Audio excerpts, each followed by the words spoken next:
pessoal, está começando mais um Diz Aí. Sejam todos muito bem-vindos. Que alegria e que encontro que Deus proporcionou mais uma vez de estarmos juntos aqui. E seja muito bem-vindo também, meu noivo, pastor Wallace.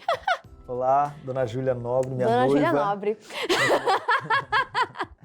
Alegria estar aqui participando desse quadro e que eu acho bem profundo e importante nos tempos atuais nós falarmos, né? E aqui com um pouquinho do conhecimento vamos tentar ajudar algumas pessoas. E o tema de hoje, pastor, foi escolhido a dedo pela nossa produção, mas já eu revelo que tema é esse. Primeiramente, quero dar aqui a oportunidade para você de casa dar a sua sugestão de tema ou, se por acaso você tem alguma pergunta, para que nós, dentro da palavra, é claro, possamos responder e te ajudar também com o auxílio da Bíblia, que tem resposta para todas as questões. Bom, nosso WhatsApp para você deixar salvo aí é o 219-9341-5064. Como eu sempre falo, essa é a nossa linha de conexão. Sugestões, perguntas, comentários durante o programa, é nesse WhatsApp que você manda. Combinado? Vamos então para o tema de hoje? Vamos nessa. Preparado? Agora. Vamos. O tema de hoje é como escolher a pessoa certa para casar. Primeiramente, pastor, eu queria tirar uma dúvida, que eu acho que é dúvida de muitas pessoas. Logo agora aqui? Logo agora. Vou deixar depois. Existe a pessoa certa, a alma gêmea, a metade da laranja, a tampa da panela? Não acredito. Há pessoas que preferem acreditar nisso, que estão em busca da pessoa, feitas para elas, né? Mas eu não acredito desta forma. Eu acredito na pessoa que a gente escolhe, a gente que a nossa decisão, a escolha que a gente faz, e essa pessoa passa a ser o amor da nossa vida, passa a ser a nossa alma gêmea. Pode continuar falando, tão lindo falando. Eu já encontrei. Bom, eu também não acredito nisso de, meu Deus, a pessoa certa, porque pensa, se existisse realmente um lá que não estava muito ligado com Deus, casou com a que seria do outro, Exatamente. já quebrou a matemática toda do negócio, então não tem muito sentido isso. Não tem a pessoa, existem as características de uma pessoa, segundo a palavra, que essas devem ser as características que você também deve buscar. Existem aquelas que são gerais, essenciais, estruturais, e existem aquelas que são do seu gosto, porque isso também é importante, isso também tem que ser levado em consideração. Mas o que o senhor acha que, assim, as características... Vamos falar do essencial. O que seria de uma pessoa, poxa, despertou esse desejo no meu coração, já estou numa idade boa, já estou na idade madura para desenvolver um relacionamento. E quais características essenciais eu devo buscar numa pessoa? Se tratando aqui desse programa, como você falou, nós vamos estar auxiliando, ajudando pessoas dentro da palavra. E se tratando desse tema, não pode ser diferente, não poderia ser diferente. Essa pessoa terá as características de Cristo, terá as características, sabe, de uma serva, de um servo de Deus. Uma pessoa, primeiro, temente à palavra. A Bíblia vai falar sobre o jugo desigual e encaixa nisso, né? Uma pessoa que muitas das vezes ela vai tentar se relacionar, conhecer uma pessoa e que não vai estar nos mesmos padrões, na mesma visão, no mesmo entendimento, na mesma fé. Que, aliás, não caminham para o mesmo destino, porque o destino do cristão é um. Aí a pessoa tem um destino completamente diferente. Como é que anda junto? Pelo contrário, cada vez se distancia mais e mais. Exatamente. No texto de Êxodo, capítulo 2, onde vai falar ali, contando toda a história de Moisés, desde o nascimento, mas começa dizendo já no versículo 1, Êxodo, capítulo 2, versículo 1, fala dos pais de Moisés. Posso até abrir aqui? Isso. Diz assim, olha, no versículo 1. E foi-se um varão da casa de Levi e casou com uma filha de Levi. Então a gente percebe que foram escolhidos da mesma tribo, né? Da casa de Levi, do mesmo povo. Isso faz total diferença, se tratando do povo de Deus, né? Dos filhos de Deus. A pessoa que está em busca de alguém para se casar, ela primeiro buscar essas características, uma pessoa temente a Deus e que respeita a palavra de Deus. Isso é fundamental porque a gente já exclui uma série de pessoas, vamos colocar assim, erradas para a vida dela, porque é mais fácil você reconhecer a certa tirando pelas erradas também, né? Porque você vê que uma pessoa que não segue os padrões da palavra, uma pessoa que não vai andar em acordo com você, como que vão andar dois juntos, se não em acordo? E quando a gente fala sobre a fé, esse é um pilar estrutural. Porque você casa com a pessoa, você casa com o Deus dela também. Você acaba casando com a família dela também. Claro que há aquela divisão do deixará homem, pai e mãe. E sim, você passa a unir a mulher ao seu esposo e o esposo à sua mulher. Eles passam a viver juntos e aquela união se trata de uma nova família nascendo. A família até então, que era quando éramos solteiros, então passam a ser agora parentes. Exatamente. Mas não deixam de conviver juntos, de partilhar de certos momentos da vida. Então é importante também levar isso em consideração, que muitas pessoas esquecem, né? Exatamente. Que você casa, você também leva a família junto. Amigos que fazem parte, claro, é um pouquinho mais distante do que uma família. Mas também tem ali os seus resquícios e que é importante a gente sempre estar analisando. Uma coisa que eu também acho interessante é a questão de propósito, porque quando a gente leva para um casamento, a mulher ela deve ser submissa ao seu marido também. Isso está na palavra, fugiu disso está no erro, é um pecado ali, a gente não pode fugir daquilo que está na palavra. E muitas pessoas entendem de uma forma muito equivocada isso. Não é como se a mulher não tivesse uma opinião ou não pudesse falar. E mulher gosta de falar. Sério? Gosta de falar. Não sabia dessa.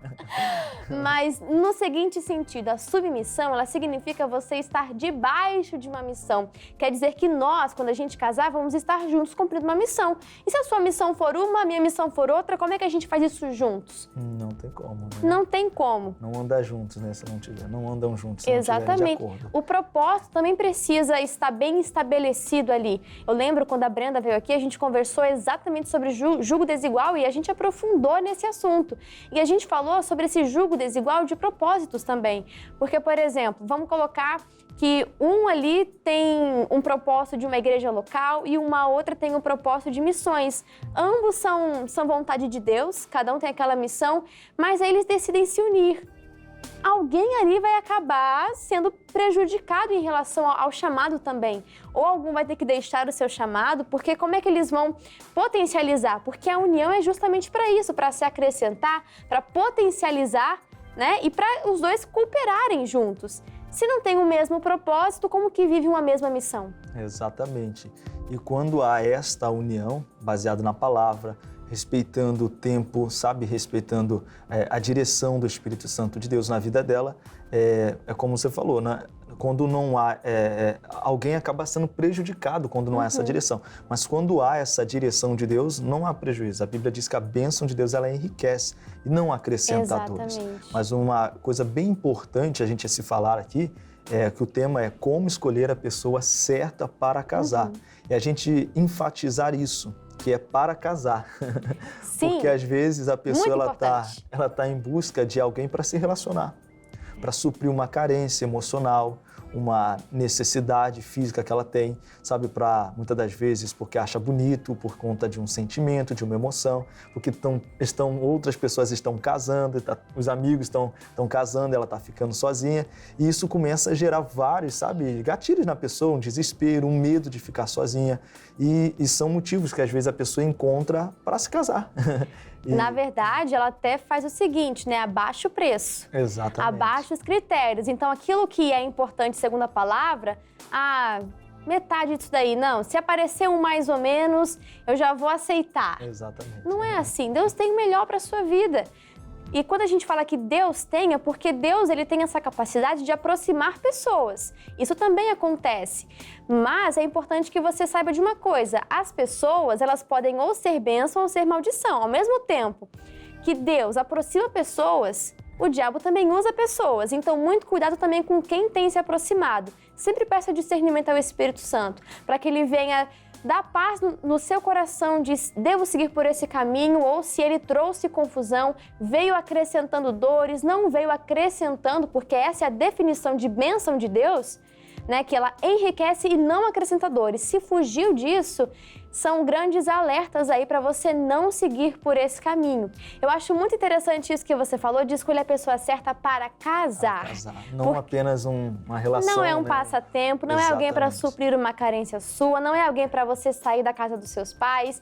Um relacionamento, pela palavra, tem que haver um propósito. para isso. Tem que ser a união de duas pessoas, né? Que existe ali o amor, existe uma série de questões. E isso... Pode falar. Quando a pessoa passa a entender isso, porque o casamento é para ser durável a vida toda. Sim, a vontade de Deus é o casamento. Exatamente. Se for levar ao pé da letra, o namoro na Bíblia nem existe. Exatamente. E eu digo assim, a pessoa que ela deseja casar, ela precisa entender isso, é para a vida. Embora, em alguns casos, devido ao percurso da vida, existem separações, divórcios que não deveriam existir, mas é uma decisão que a pessoa ela precisa entender, é para a vida.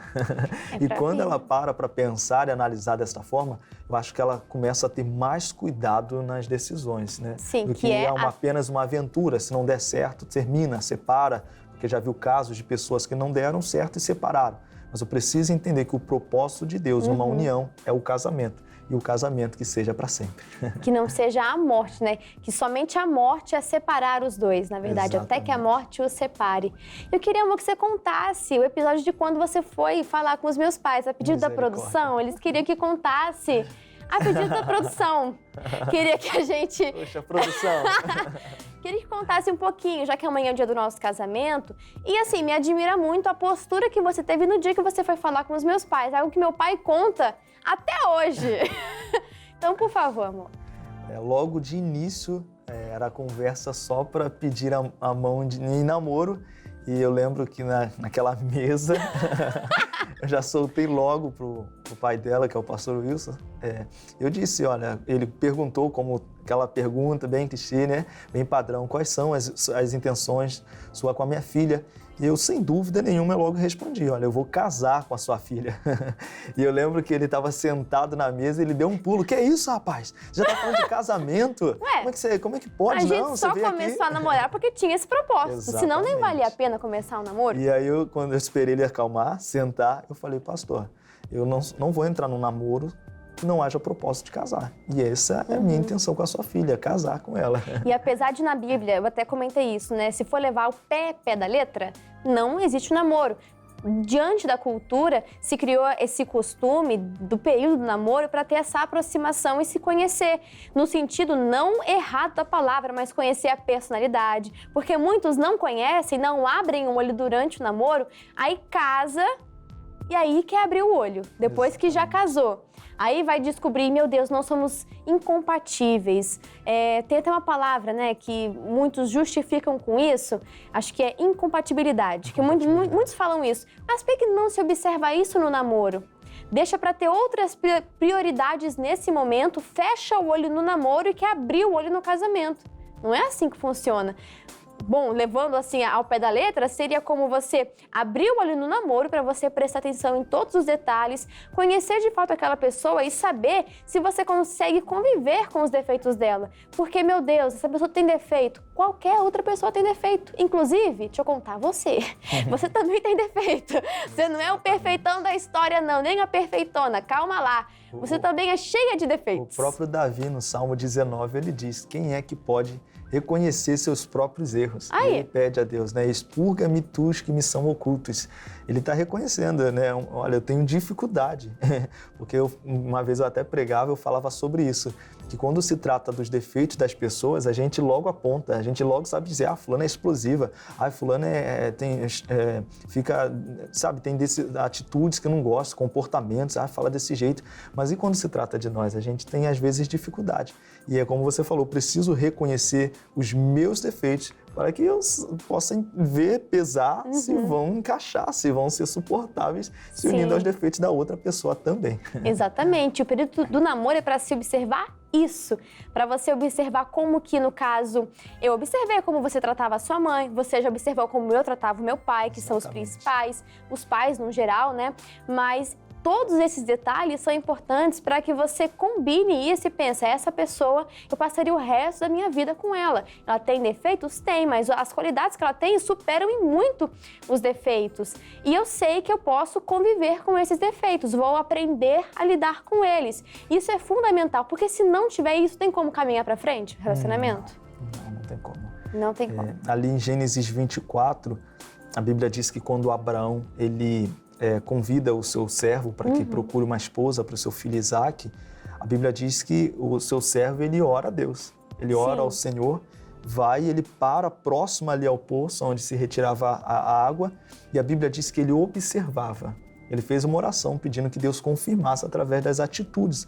Ou seja, ele ficou ali aguardando, esperando, observando. Aquela que pegasse, oferecesse água para servir a ele também aos camelos, seria essa. Então, ele passou por esse processo em observar, embora não era para ele, mas era para o filho do patrão dele, mas ele teve que observar. Ele orou a Deus, que foi pedir a direção, e ele teve que observar o comportamento, a forma que ele iria agir. E quando a gente fala dessa questão do namoro, dá para se incluir um pouco o noivado, que é quando eles realmente, sim, já começam o namoro pensando no casamento, isso é claro. Agora, quando chega o período do noivado, é quando eeles se preparam para o casamento, no sentido de organizar o casamento. Exatamente. Que dá trabalho, gente, dá muito trabalho. Pra noiva, né? Pra noiva. Não quer se estressar na organização do casamento? Seja um noivo. Calúnia. Bom, mas quando a gente fala sobre esse período namoro, noivado, quanto tempo que o senhor acha que é importante? Porque tem pessoas que ficam anos namorando, tem outras que são um pouquinho mais rápido. Qual que seria o tempo ideal? Qual que seria? Olha, claro que é necessário ter um tempo mínimo ali, porque muitas coisas só vão ser reveladas através do tempo. Eu acho que é necessário ter um tempo hábil que a pessoa ela possa conhecer, porque é ao passar do tempo que a pessoa ela vai se revelando, que ela vai tendo intimidade, um bom sentido, que ela vai tendo aproximação. Isso vai fazendo com que eu conheça nos momentos, sabe, espontâneos da pessoa, no momento de ira, de chateação, é onde a pessoa ela acaba sendo ela mesma, ela não consegue maquiar. Mas não há como prever, sabe, um tempo necessário. Não existe uma regra. Não existe uma regra, mas eu acredito que o tempo suficiente, sabe, de conhecer. Eu não posso fazer com isso 10 anos, 8 anos, 7 anos. E quando a pessoa, após quando ela no namoro, ela decide o casamento, que começa o noivado, ali já é porque ela decidiu, porque ela já tem certeza do que ela quer. Como você falou, o noivado não é para que a pessoa, agora estamos no período de conhecer. Não, isso é no namoro. O noivado é só para a organização e para a preparação de um casamento. Eu, como falava, não há uma regra, mas eu estimulo talvez ali de 1 ano para frente, pelo menos. Que eu acho que é o suficiente ali, dá para você já conhecer. Aquela pessoa vai depender também a namoros à distância, a namoros que às vezes a pessoa ela vê uma vez ao mês, uma vez, 2 vezes na semana. E isso dificulta também o conhecimento, porque como eu falava, você vai conhecer muito a pessoa no dia a dia.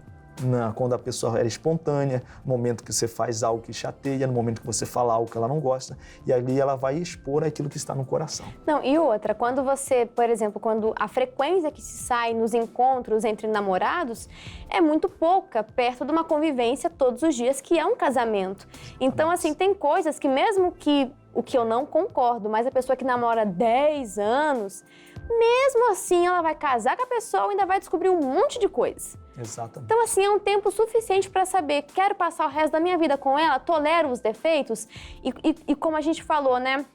A relação do respeito aos pais, como que é o trato dessa pessoa, ela é uma pessoa trabalhadora, esforçada, tem caráter e o principal, como você falou, que é o que rege tudo isso, né? A raiz de tudo, que seria temor a Deus. Se a pessoa teme a Deus, ela respeita, porque isso é fundamental. Se a pessoa não tem a capacidade de amar a Deus acima de todas as coisas, como é que ela vai amar você que é falho?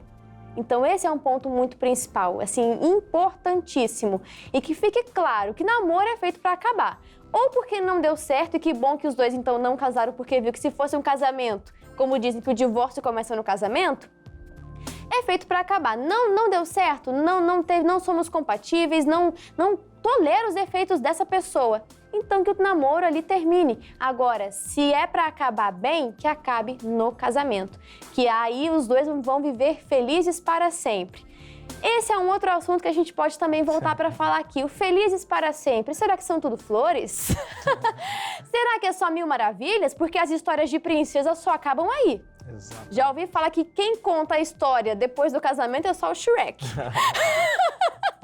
A gente pode voltar para falar um pouquinho mais disso, mas numa outra oportunidade.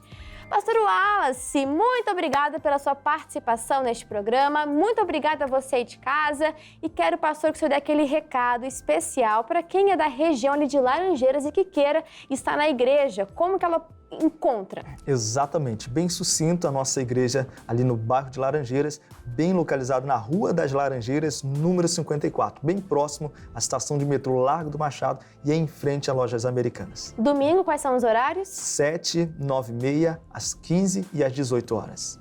Amém, isso aí, recado dado. Quero terminar de mãos dadas, porque amanhã é o nosso casamento e quero dizer que você me faz muito feliz e a minha missão de vida é fazer você o homem mais feliz dessa vida, começando amanhã e para todo sempre até Jesus voltar. Eu te amo muito. Eu amo muito mais. Gente, um grande abraço, tá bom? E até a próxima. Fala, pessoal! Você que acompanha o canal CJC e acabou de ver um vídeo do Diz Aí, tenho certeza que você gostou muito. Então deixa já o seu like, escreve aqui nos comentários o que você achou do programa, sua sugestão pra gente também e aproveita, se inscreve no canal e já ativa o sininho para ficar por dentro de qualquer vídeo novo que a gente colocar aqui, combinado? Um beijo!